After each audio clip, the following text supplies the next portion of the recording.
dili lagi na siya matindog kay ngano kuan man na siya gud nakasumpay pa man na ilang pusod nya gato na hulbuton kuan niya maputol.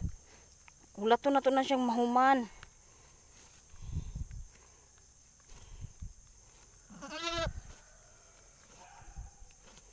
Ayan mga katotski, dinidilaan na po niya yung isang anak niya, yung unang lumabas mga katots.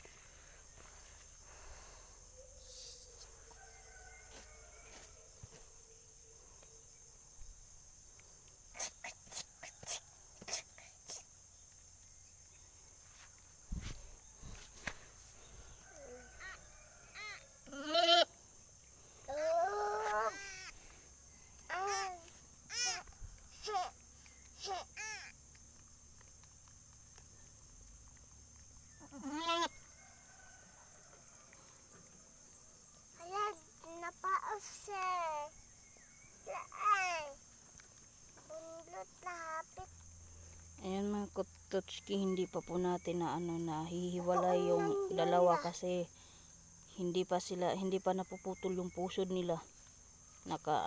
Nakadikit pa sa inunlan nila. Hindi pa lumabas yung inunlan.